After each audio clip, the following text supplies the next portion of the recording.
to get her to do down. Oh, not sure. realizing that Those she's are hard. not up on her collar. Yeah. She was like, what the hell is this? Oh, when you're stepping on the harness? Right, and it was at the back. And so it was pushing her back down. She was like struggling. Sure. But that was the only thing. Is there a front clip on that harness? No, there No? isn't. Oh, okay. Because that may help because it's more familiar because it's from the front. Well, actually, I guess the other one's from the back of the neck.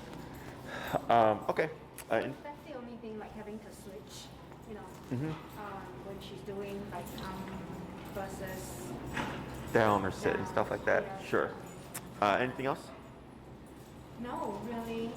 Her come is pretty okay. She would definitely come to me. It's just where she lands. Okay. Where she lands from me and whether she sits or she lays down. Gotcha. That's the only thing that, they're always... Is she landing far? No, like right here. Oh, so like a foot away or so? Yeah. Okay. So it's just like right by me. So what you It can... hits and misses, actually. What you can do is, does she take food outside? Yeah. Is when you practice your recall, anytime she lands close to you, you can feed it. Okay. And then I would do that first. Okay. Reward her for landing close to you. Okay. Once that's consistent, then you reward her for when she sits instead of laying down. Okay. Does that make sense? Yeah. Because if you try to reward her for coming close to you and then reward for the sitting down, it's too much stuff. She's not going to know. It's too vague. So in the beginning, I make it very specific. I reward only when she's close to me. Right. And if she's too far away, we tap, move away. Right. And then still reward. Once she fixes and comes in closer, reward that too in the beginning. And you're going to start to see her opt for her coming closer and stop or be less and less of too far away. Right. Then once that's consistent, then when she comes to you and automatically puts that butt down, feed for that, but don't feed her when she lays down. You would correct her. Once she goes back into a sitting position, you would feed that in the beginning, but then over time, we would only feed when she sits automatically and not lays down. And you'll start to see her gradually start to favor those responses, because now she's being rewarded as well. Right. Okay? Yeah. Anything else? No, she's been able to disengage more quickly. Like right after play, and then if we need to go in the heel and walk off, she's got it. The only thing though is now she started to, as she's doing, Corey? as she's in heel on the grass. She'll be right by me, but she'll be sniffing the grass. Okay. But she's right by me, so I didn't correct that. Yeah. I would keep an eye on that, because some dogs can do that. Like my dogs can smell the grass but walk next to me. Right. But then other dogs, they'll smell the grass and then you'll start to see them wander away. And so when she lags behind, that's when I tap her. But as long as she's beside me and sniffing, I'm not correcting that. Okay, sure. So just see how she does. Yeah. And if you start to see her opt for more mistakes, then I wouldn't allow her to do that. Every dog, it's like kids. Like for me growing up, because my mom was super strict. Yeah. But I like got grades. I was responsible and stuff. So I had more privileges. Does that make sense? Yeah. So I look at it that way. It's like with kids, the better they are, the kind of leniencies you can give. But in some cases, you give some dogs a little bit of leniency, and they just take advantage of it. Right. Okay. Yeah. Anything else? I'm just going up to 30 now in all settings. Okay. Minimally 30. So it used to be like 20, 25. It was when I went up to 30, it was like I suddenly saw the choop, and just doing it right away versus the having maybe the tap twice. So yeah, that's the only other change this week. But for come training, out in the open, she's actually at 40. Okay, sure. Because she's more excitable when she's. Right. Because I remember, I think you were saying she kept like zooming past you or something in the beginning with the recall. Yeah, she would. All over the place. Yeah. So on 40, she's more direct. Yeah. Good. And then you said with the 30 for the heel, it's like 1 or 2 taps and she's good? Yeah, I hardly tap her heel. She goes into it pretty quickly and she stays to it. We're still like sitting and letting other dogs pass versus just walking past them. So yeah, so was she in a sit or was she just? She was in a sit. Okay, so go ahead and correct her. Oh, she goes. She got up. Yeah. So when it comes to stepping aside for dogs and passing, you'll do that as long as you need to. Yeah. So some dogs, at some point she'll get it, and then you can walk past dogs because she has to be able to sit there and see them walk by, and get used to, like just realizing like I can see a dog and not have to say hi or bark or whatever. And then once you feel like she's consistent with that, then you can move towards walking past the dog. But then you also want to gauge that dog's energy. Yeah. If that dog is super excited and like looks like it really wants to play, it might be easiest just to step aside, as opposed to trying to work her through it. Because then if that person isn't really controlling their dog and they keep letting them come to Pretzel, like yes, Pretzel should technically keep to this, right? But then it's also making things like super difficult too. So, anything else? Yeah. So, because we covered all the commands, right? We did sit, stay, down, come, place, and heel. And then we started the recall. Did we start the long leash stuff yet with the long leash heel? No. We have not. Okay. The only time we are on leashes will come. So tap. We practice down in the car. In the car, we have kind of daycare, so that's twice a day. And like we go to the coffee shop and she holds it down pretty well. Good. Excellent. Yeah, keep doing that. The more you use it, the more, in order to make it functional, you have to apply it. So that's good. So what we're going to do is, it's probably too long.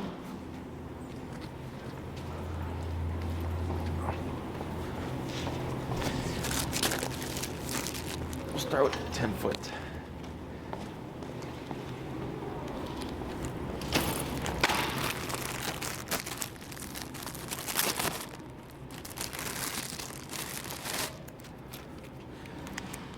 So at this stage, what we begin doing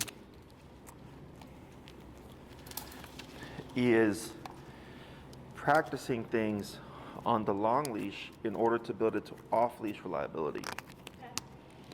So this is a 10-foot leash, just to make things easier, but you can use your long foot, your 30-foot, no problem. Okay. So, yep, tap, tap.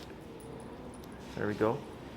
I'm going to stand next to her here, so I'm going to distract her because I'm going to be touching her.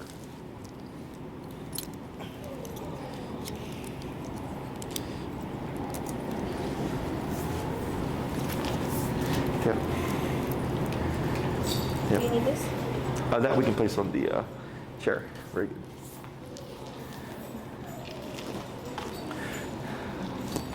All right, so this is a 10-footer here. Okay, so what you're gonna do is I'm gonna coach you through it. But you're gonna have the leash in your right hand. Okay, so if you have your 30-foot, it'd go down like this and then like this, okay? So what we're doing here is, for Pretzel, she's used to seeing the leash like this. Yep. Good girl. She's used to seeing the leash like this, right? So this becomes her visual. So dogs interpret things according to what life looks like.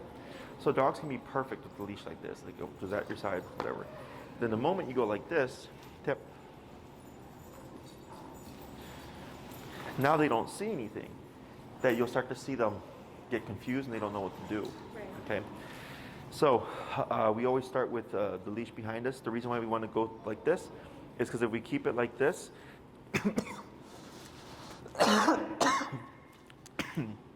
there's going to be 2 leashes down the middle.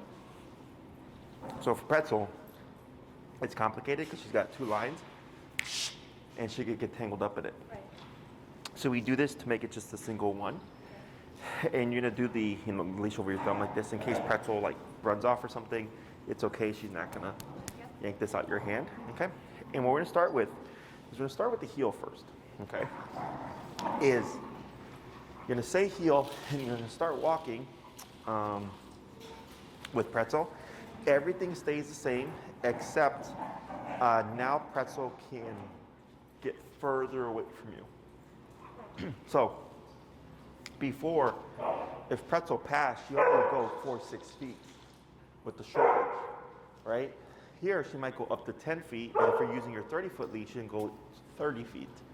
So what we're trying to teach her is how to recover from heel, or like breaking the heel position, at a distance. Sorry, repeat that. So with the long leash here, right? Because that's a 10-footer. Right. Let's say you're walking with Pretzel and you're practicing this and she gets away from you. Right. Now she can get 10 feet away, okay? Because that's the length of the leash. And in your leash... When she's just, ran, and she's not in the heel command. No, she'll be in the heel, but she's going to make a mistake, right? So when you say heel and you have your 30-foot leash, if she decides to run away, now she can run 30 feet. Got it. Yeah. So what we're trying to teach her is teach Pretzel how to correct positioning at a distance. Okay? Because if she gets off the leash, right? Let's say you're practicing your heel and there's no leash, and then Pretzel makes a mistake and goes away, and you start tapping her. If you've never worked her with the long leash, she's not going to know how to come back because she's not done it before. Yep. So this allows us to practice off leash without the fear of losing your dog. Okay? So everything's going to stay the same. Your leg movement, your turns, crossover, everything stays the same. The difference now is if Pretzel gets away from you, so if she goes ahead of you like this, you're still going to turn and tap and go this way. Okay? If Pretzel goes to your right side, what you're going to do is you can still pivot like this to keep her on your left. Does that make sense? Because what happens is if she goes off that way and she's 30 feet and you keep tapping like this, she doesn't, it's too difficult because heel is on the left side. So if you do this and she's on your left side, it's easier to come back and figure out what to do. Okay? So we're going to start first with the heel, and I'll coach you through it in case you get confused. But your main thing is you want to keep your movement. People tend to stop. Okay? So if Pretzel passes you, you're still going to turn in to keep tapping and walking, and she's going to be all over the place, and eventually she should figure out to run to your left side. Good girl, we keep walking. Okay? And what's your number, Kurt? Correct. Yeah, so it should make a U behind you. Okay? And then what's your number? 30. Okay. So go ahead and tell her heel. Heel? And forward. Yep. See how it's kind of weird for her? Yeah. So that's why we have the leash down around us, and then go ahead and do a pivot here. Good. Go and relax your arm. Go ahead and speed up a little. Good. Try crossover. Right. Left. Yep, just commit. There you go. So she got to the, there we go. Keep forward, tap. There she is. Tap. Good. And you're going to try the crossover again. Right, left, right. There you go. Good. And go and speed up.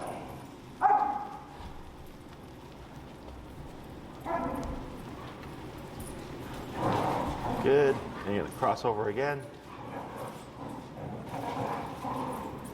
Good. Go and speed up. Tap. Good. Tap. Good. Because I want to see her come to your leg. There you go. You'll try a pivot on this one. There you go. Yep. So see how she's sticking to your side? But she has the ability to run off. So it's just kind of getting used to walking her without an immediate good pivot, without an immediate kind of connection. Because it's weird in the beginning when you walk your dog with no leash. Yeah, So I don't know. Like, you have to get used to it. the sound of it, the thought of it is a little nerve-wracking. And it takes time. Nothing says you have to do this. But if you're wanting to build to that level, this is one of the stages. because it allows you to build your confidence, allows you to work with Pretzel in areas where there's going to be distractions and stuff, and kind of getting used to the feeling of it. There you go. Good girl. And then tap, tap, tap. Good.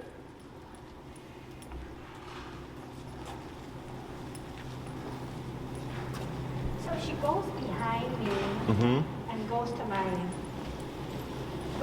me and goes to my right. And I'll just reposition myself so that she is on that. Correct. So don't worry about being perfect with this stuff. Having the long leash allows you to have a little bit more tap, tap, gray area. Tap, there we go. Good. So what I'm gonna have you do on this next one is when you come back around this way, I'm gonna have you walk real close to where the playpen is, okay?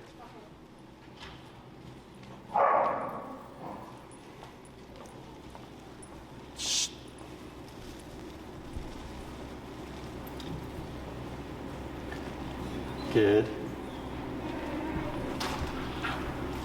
And then you'll pivot. Yeah, so you want her on the inside, and you're gonna walk real slow, but keep forward. Tap. Right. See how she comes back to your leg? Very good. Go and speed up. So what we always want to see here is when Pretzel gets tapped during the heel, is that she runs to your left leg. Right. Good pivot. Good. Go ahead and speed up.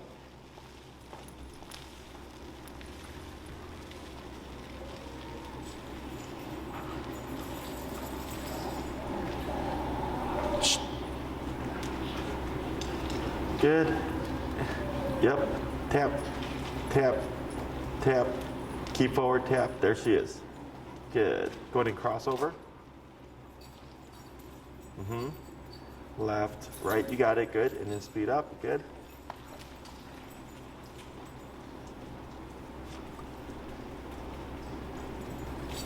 Good. And then, yep. Walk right there. Good. Good.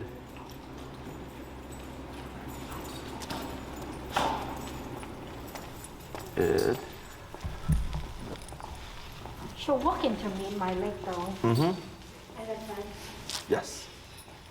for now. Because the e-collar is telling her to come in closer. And that's where the crossovers come into play. Crossovers help push the dog off the body. Right, left, right. Good. Go ahead and speed up. Then slow down and stop. Okay, so tap, tap, tap. There she goes. Wait a second. Now here for the, if she auto downs, tap. So here, go ahead and turn, pivot, and walk, tap, tap, tap. Good, you're gonna pivot now. Good pivot. Then you'll slow down to a crossover. And then slow to a stop. Yep, tap, tap. Good, and then pivot. Good. And slow to pivot again. Good. And slow to a stop. Good, now here, grab your leash. Right, lightly pull back, tap. So here, if she lands out of place, you wouldn't move. You can use your leash to lightly guide her and tap to bring her back. Okay, and this is another thing. Because once you go to a long leash, you're going to start to see her take a little bit more liberties, because she has the space to. Is rewarding her here as well. Okay, so you can take. Oh wait, she eats those raw patties like that, right? Yeah. For her diet. Yeah, but she has air dried snacks too. Okay, so anytime she lands correctly, you can feed. Yeah. Okay, so she's going to want to start opting for that to start balancing things out, because as we push for more things and make things more complicated, it's going to be difficult for her to try to figure everything out strictly through pressure. So then that's when we start to balance things out with a little bit more food. So it starts to incentivize her to like not pass. and stop with you, and to favor the sitting instead of the downing. So since we taught the down like 2 weeks ago or a week ago, I feel like it was recent. Yeah, the down command. Down was just last week. Last week? Yeah. Was she downing before with the sits? Or no? Yeah. So since we just started the down, it's fresh in her mind that she's opting for that instead. Okay? So then with the heel, when you come to a stop, if she lays down, you'll just lightly pull up and tap to correct her. You wouldn't say sit and then feed her. So then it's going to break the habit of the downing, so she learns to listen for the word down and not to assume it when you're walking.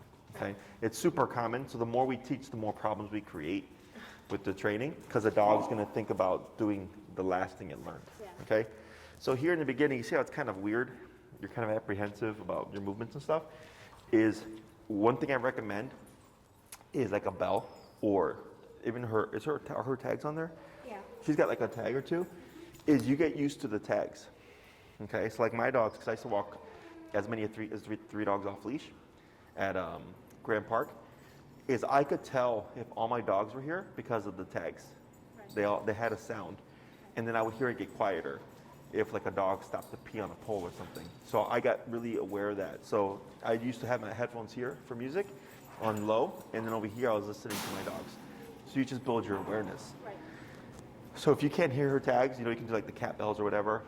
Whenever she's going to be off leash like this, so you're not constantly trying to watch her, because she's so small. You'd have to be like this, right?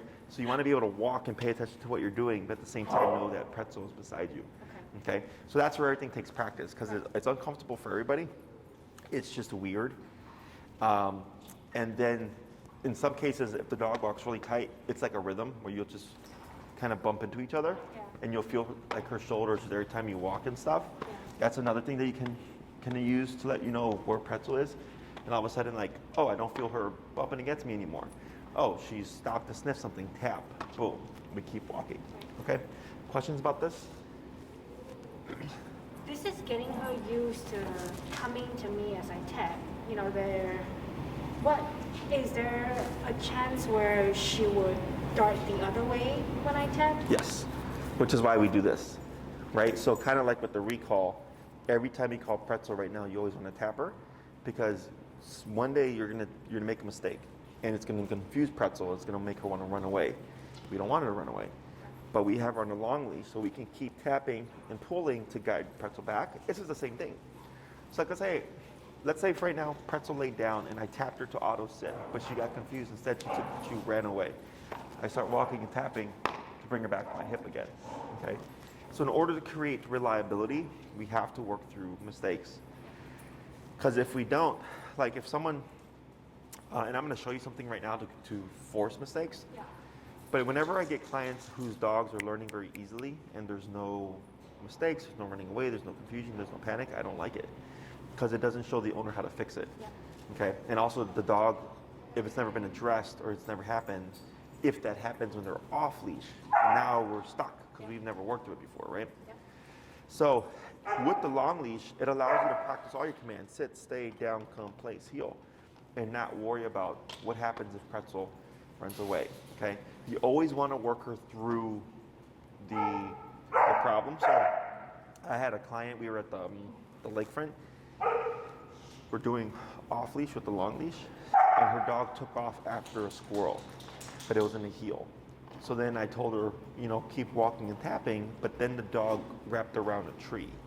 Now, had she kept walking, it would have just pulled the dog around the tree. But instead, she panicked and let the leash go, okay? And I told her, judging by the situation, your dog was perfectly fine, but she panicked, right? But had she kept walking and tapping, it would have taught the dog how to work around that problem and come back to her side. Does that make sense? Yeah. And the other thing is, she panicked. Right.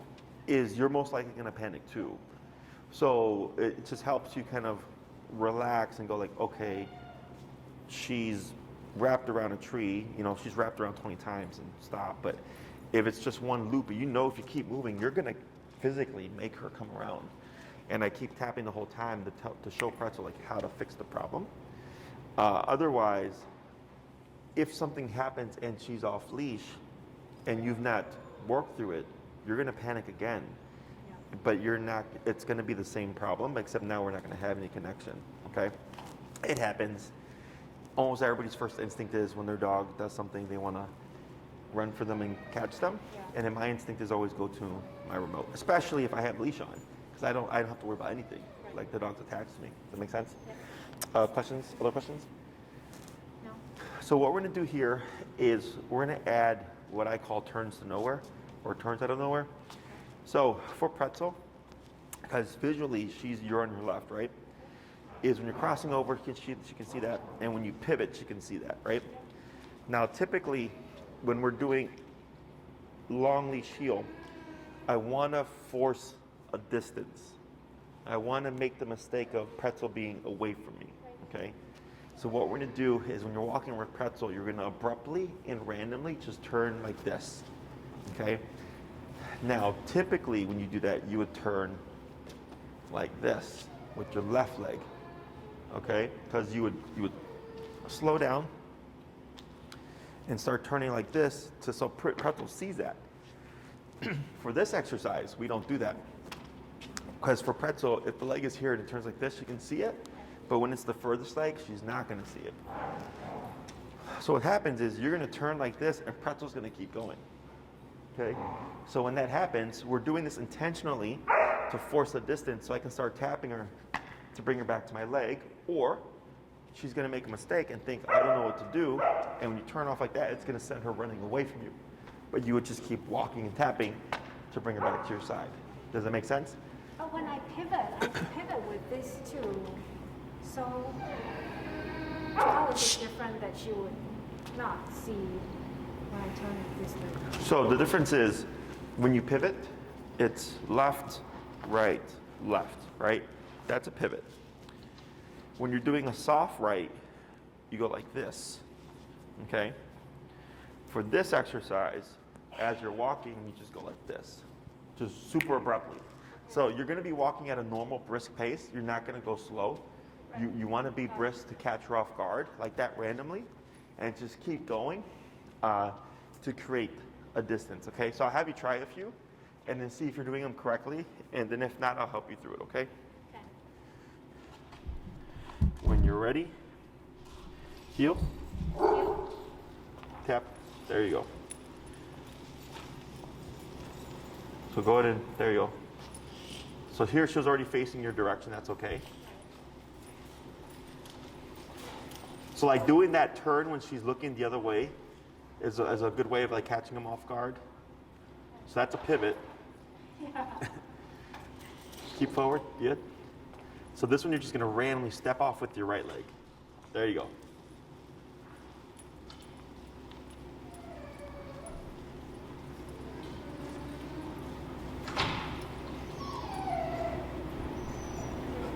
Good crossover. Mm-hmm.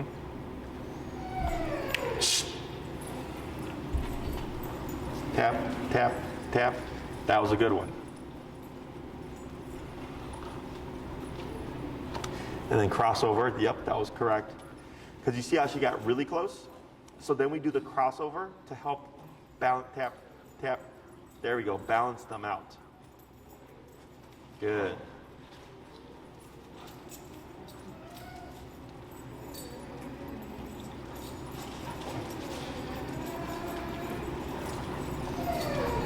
Tap, tap. Good move.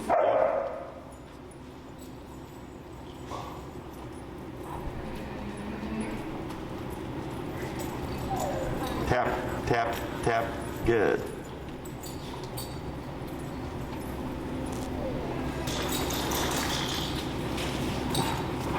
Tap, tap, tap. Good.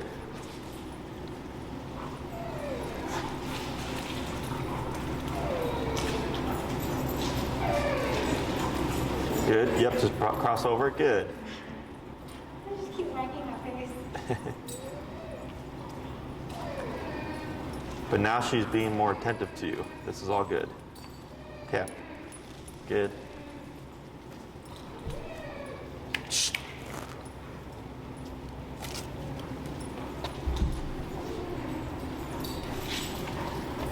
Yep, bump in, bump in. Good. Hike.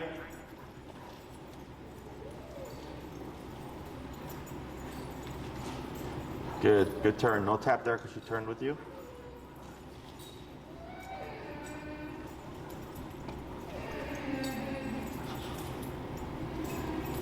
Good. Now try, now hug towards me.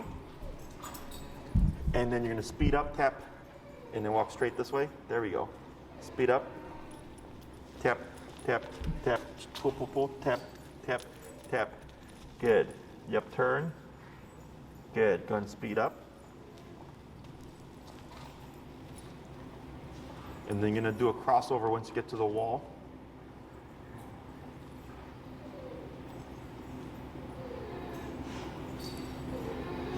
Good, tap. Good. Now you're gonna walk towards me again and then come down this way. Good, and then straight. Good, good turn. Now here you're gonna speed up towards the white wall. Straight towards the blank one. There you go, yeah, that way. There you go.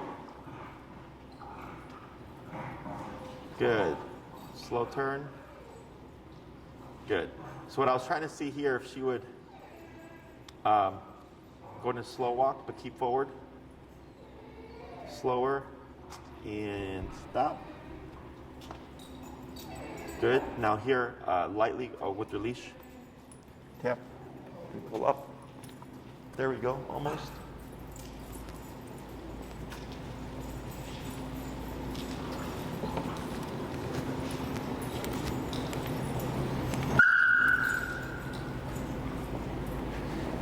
Good. So here,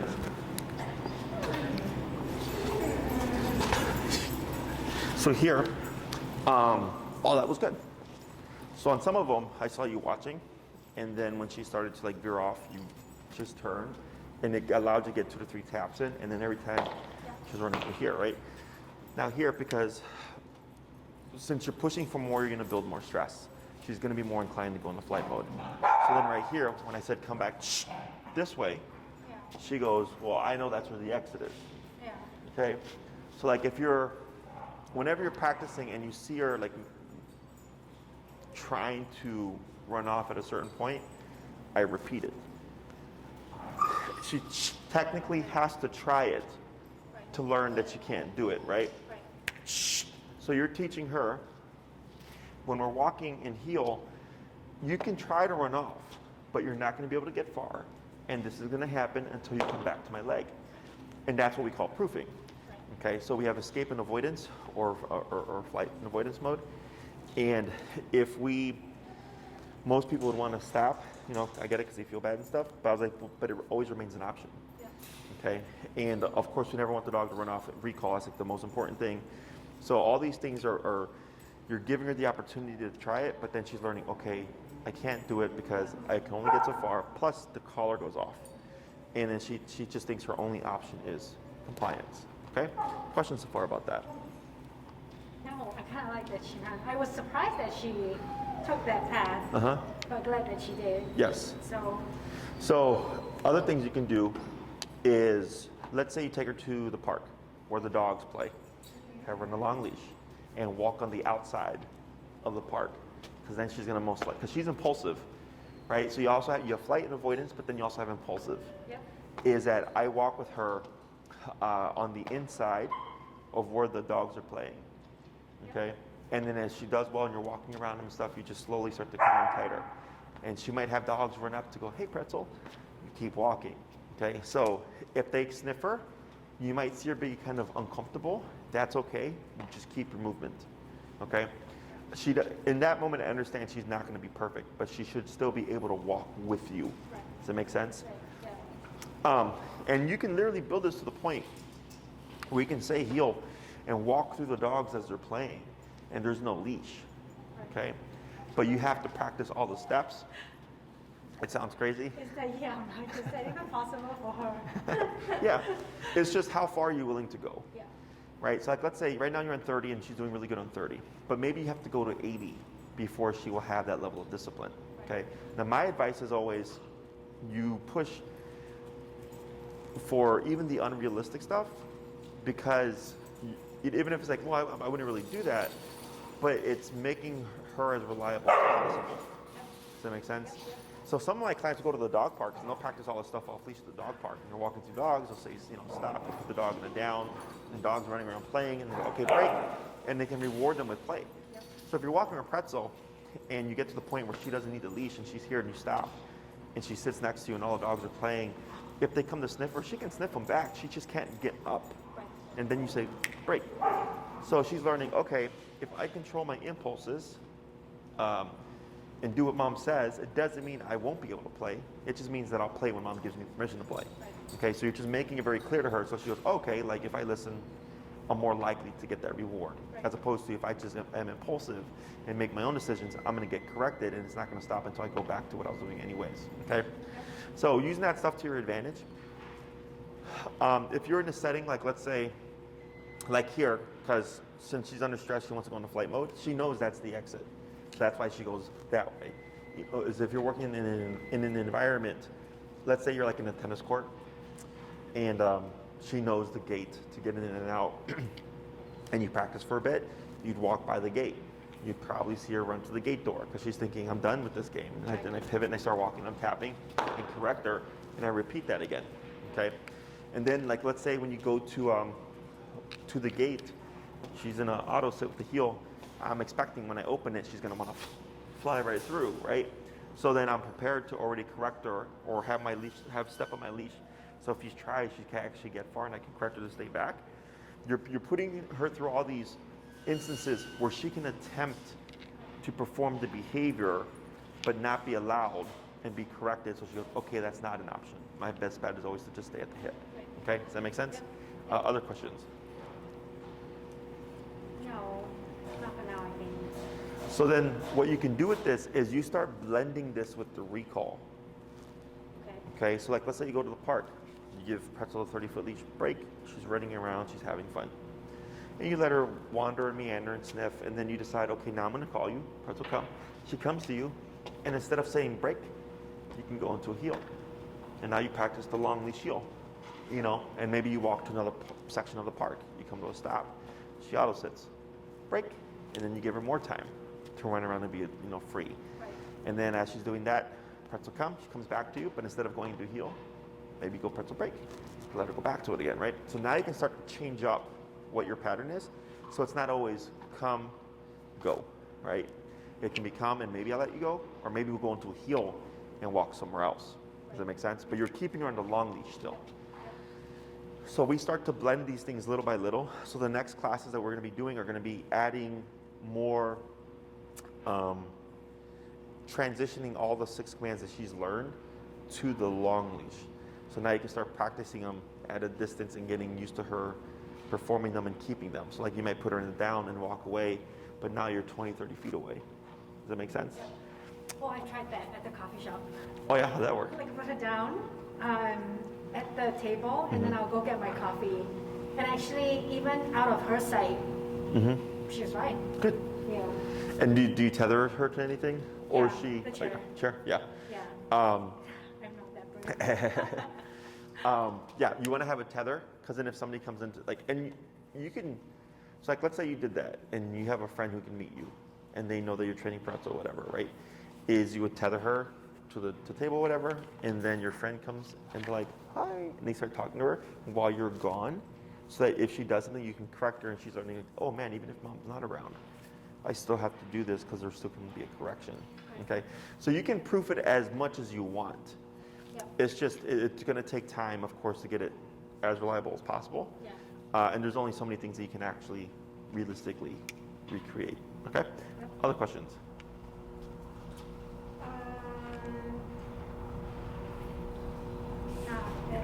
Nothing else I can think of. Okay. So what we're going to do here is you're going to pop her on the heel. You're going to walk. You're going to circle around and come to a stop. And then what we're going to do is we're going to try incorporating a stay.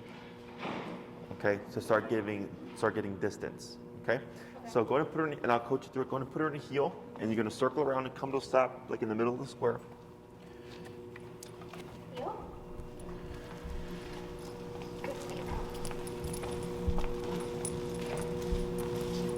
Good. Yeah, ball right there, and then slow to stop. Good, we're gonna tap for the auto sit. Okay, now here, what you're gonna do is you wanna tap, good, is you wanna anticipate that Pretzel is gonna make a mistake first. So go ahead and grab your leash to shorten it, and then correct her for the sit. Tap, good, wait a second, good. Now here, you're gonna go ahead and say stay. And you're gonna pivot out with your right leg, and you're gonna keep your leash in your hand on the left hand like you have it. So go ahead and shorten your leash again with your, yeah, like that. That's fine. Good. And you're gonna keep it close, coming in a little bit closer, and then up on your leash, tap. So you see how she comes to you like that, right? Yeah. Here, I'll show you. Heel, tap, tap.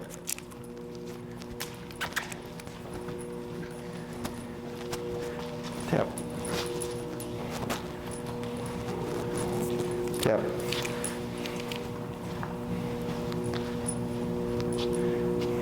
There we go. Okay, so I'm gonna assume that Pretzel, tap, is going to make the mistake of leaving when I say stay. Okay? Is tap. Good. Is we want to shorten it, stay, and pivot out like this first. Okay, so you keep your leash here.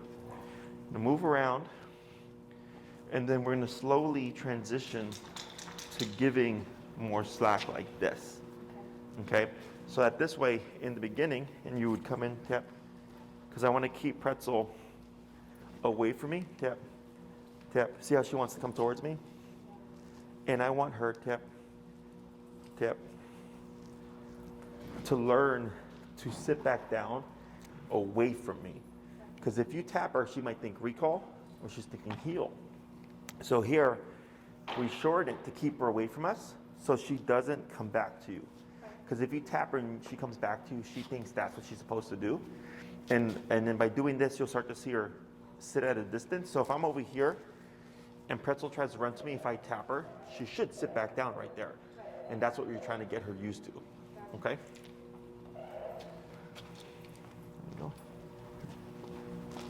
So we'll try it again. I'm going to pop her in the heel.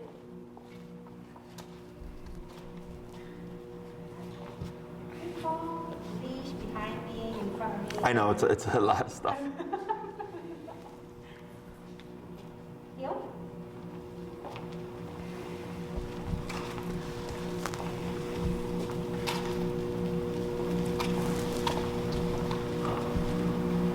Uh-huh. Good. Tap. Good. Stay.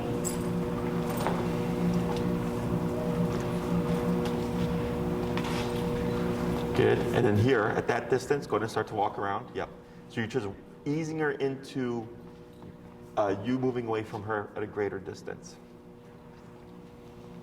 Tap. Tap. So here you're going to walk back to where she was before. Tap. Tap. Tap. And you're going to walk back over here. Tap. Tap. Tap. Right there. She's going to sit, and then you're going to walk away again. Okay, so if she breaks the position and gets too far, you're going to keep tapping, bring her back. It doesn't have to be perfect. Okay, we just want her back in the general area.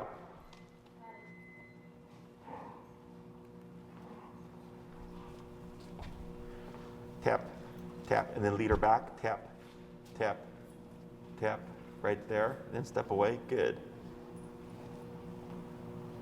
Tap, better. She's thinking about it. Now move in, tap, right?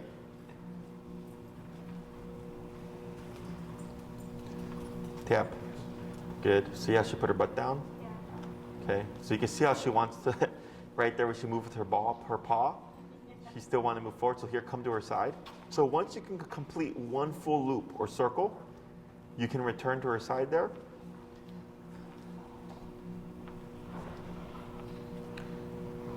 Good. And you're going to say heel.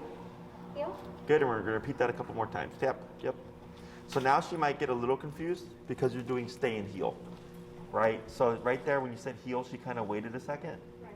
Because you just did a bunch of stays. Right. So she's thinking she's not supposed to move. but you're wanting her to learn to listen to the word. Good. And then shorten your leash. Yep. Tap. Good. And you're going to step out. Yep. Keep it short. Then walk around. Yep. That's good.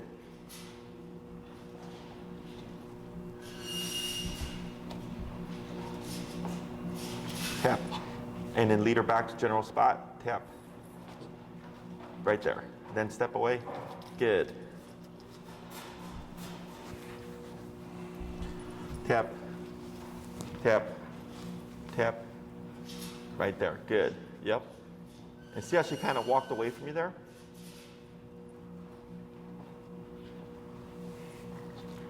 That's okay.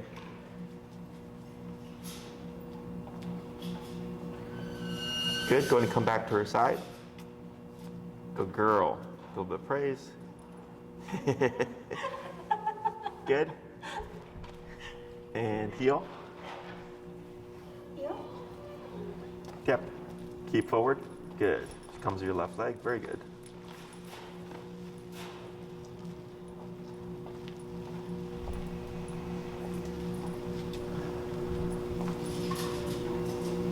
Good.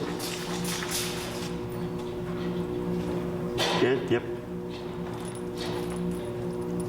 There we go. Yep.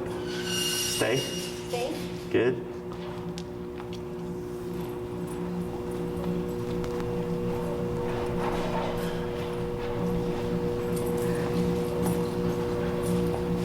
Good. Up, tap. Tap. Yep. Lead her back. Tap. That's good right there. Step away. Ignore the scratching for now.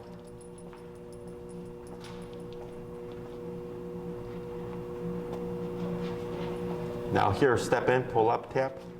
Right, good, then step away. Good. Excuse me, good. Back away, good.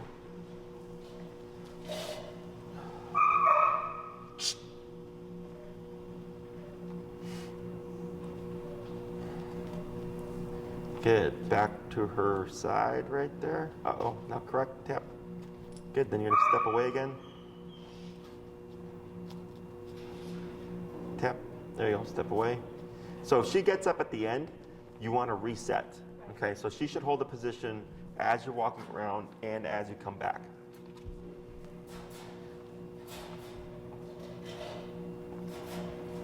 Tap.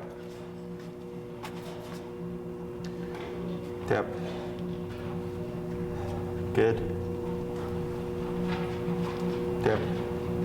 Good. Then away. Good. I always twist that one out at the last quarter of the loop. Mm-hmm. It's okay. It happens.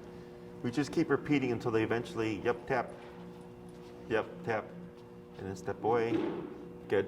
So like here, if you did food, when she doesn't move, you would feed her, and then you wouldn't feed when you have to correct her, okay, to help incentivize her. Tap, tap. Is it because of the leash that throws her off? Sometimes because the leash gets, like they like kind of feel it rub, but you're kind of teaching her to ignore everything else but what you say. So until you say break or heel or whatever, her job is to stay put. Good, so then right there, go ahead and come back to her side.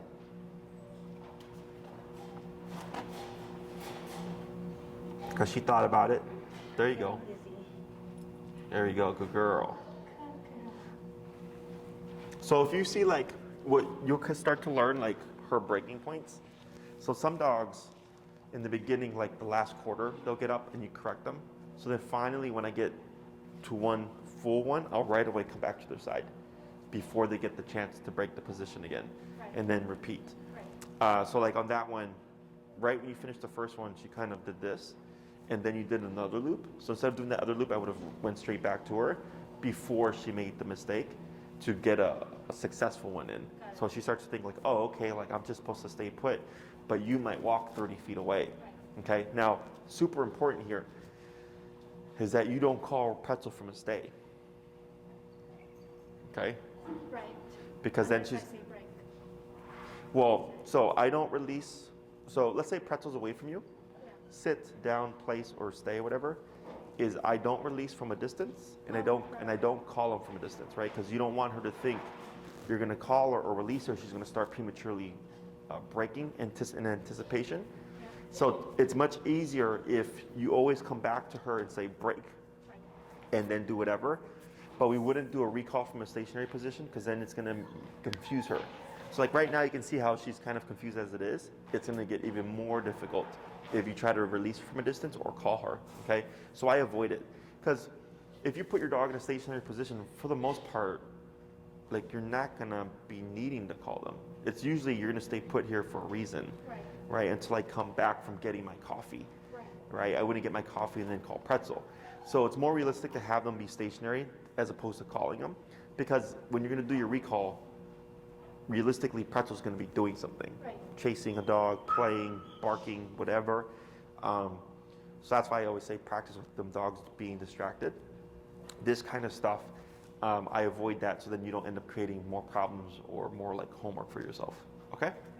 Go ahead and pop her in a heel. We'll try one more.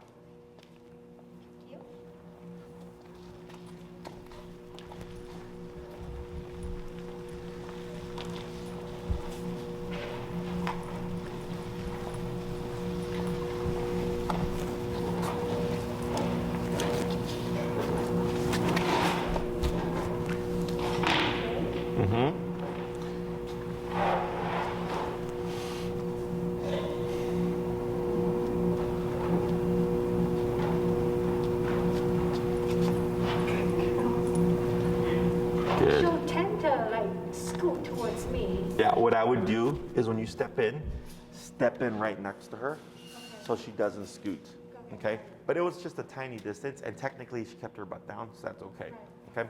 Why is she scooting towards me? Because she knows she's supposed to stay close. Yeah. So it's a problem in the sense that she's breaking the position, but it's a good problem because she knows to stay close to you, okay? Because, so right here, you see how tight she is? Yeah. When we're doing off-leash heel, you need to have tight. Yeah. When my clients go like, oh, my dog's over here, is that okay? I go, no. Because if they're over here in an off-leash heel, it's going to end up with them taking off. You want them bumping on you, and you want them kind of getting in your way, because that tells you that they're really paying attention, less inclined to be impulsive. Okay? So now you can do Pretzel come, heel, right? Stay. So now you're blending recall, heel, and stay on the long leash to start getting used to off leash, okay?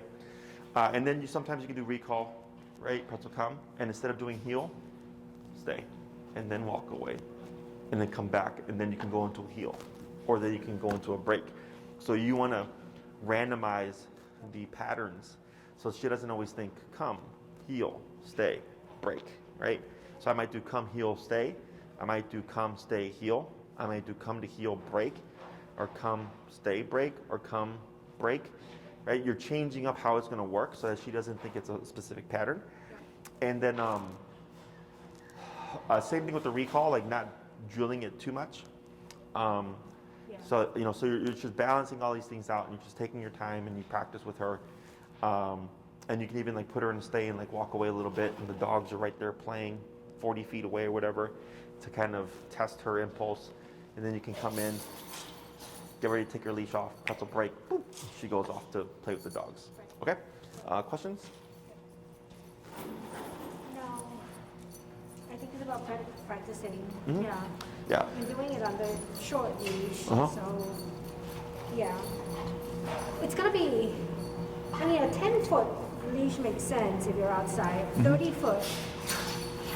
Like So I typically use a 30-foot. I just did 10-foot in here to make it easier. It's personal preference. If you want to pick up a 10, I might even do like a 15, just so it's a little bit longer. But you have like a super long leash dragging behind you. There's going to be tension, yeah.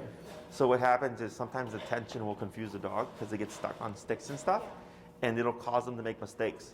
And I keep promoting, and what I'm teaching them is like ignore everything but what I say. So you'll see them get stuck on a twig, and I'm tapping, and then finally they'll just break through and start pushing through it. So that's my personal preference on it. But if you go to like a field with plenty of open space and stuff, like Horner Park is really good. Horner Park's got a huge field. And then there's Oz Park 2. I go to UIC. They have a Oh, okay, sure. I'm familiar. I know. ton of green space, just not a ton of distraction. Yeah. I know. If you go towards Grand Park, there's a lot of open space there too, and like distractions and stuff. Okay. Other questions? Is it better that I have her on a collar, black collar, or harness? For this, Yeah. I would do collar. Collar? Yeah. Okay. Yeah. But then then I have the problem of her when I ask her to break and she's like running around, and then she'll have that sudden jerk as she gets to the end of the leash. That will be on her. Oh, I see. You can try her in the harness to see how she does. I mean, if she does fine, I don't care. Okay. Yeah, but I typically just do collar and leash. But if that's an issue, then just put it on her harness. Because she'll spring, right? And then she doesn't know how long. Sure, and then she. And then, yeah. That's actually the main reason why I got her on the harness. Sure. Yeah. No, it's fine. Smaller dogs with trachea. Last thing was, so I have a dog that wants to socialize, and he likes like small dogs like Pretzel, females, but she's only here on Saturdays. Would you be up to, it'd be a complimentary day of daycare, like leaving Pretzel with us after a session, like maybe next week or something? So, yeah, I don't have an issue with that. Just that next Saturday she's getting spayed. Oh, okay. So she'll be out for... Sure, I'll talk to the owner. Like, she's not in a rush, but I'll let her know. Okay. And then I'll have her, because she also said she could bring her dog in on a day. Okay. So then I might even, because she's going to need some time off. She's going to need 7 to 10 days. So actually you should tell Maria, you're not going to be able to, because she's going to be recovering, usually 7 to 10 days. They're usually back to normal within the day. But you have to keep the activity low so that she doesn't split the stitches. And of course, be mindful that she doesn't go in like wet areas, because of the moisture, it can get bacteria into the site. So you want to keep her on dry terrain. And then you'll need she's getting spayed on Saturday? Yeah. Okay. No, actually, she's getting spayed on Friday. On Friday? So expect that I won't see you next Saturday and the following one. Okay. Yeah, so I would let Maria know, Okay. so she can adjust the schedule. Okay. But that's fine. And then just, you're probably not going to be able to do as much training, especially with the long leash, because especially if she's a zoomer, because of the surgery. Yeah. Okay, but that's not a problem. And I'll let you know once the owner tells me what she wants to do. Okay. Okay. Yeah. She'll probably be in this coming week. Well, typically Tuesday, Thursdays. I bring her in. And then once she gets spayed on Friday, well, I don't think I'm going to bring her in for the next week. Yeah, So she's going to need time off. Yeah, for sure. Okay. And then she'll be back. No, but take as long as she needs, typically 7 to 10 days, but expect her behavior to be normal within the day, okay? Because people are always surprised. Hey, Bree, would you help her out with Pretzel?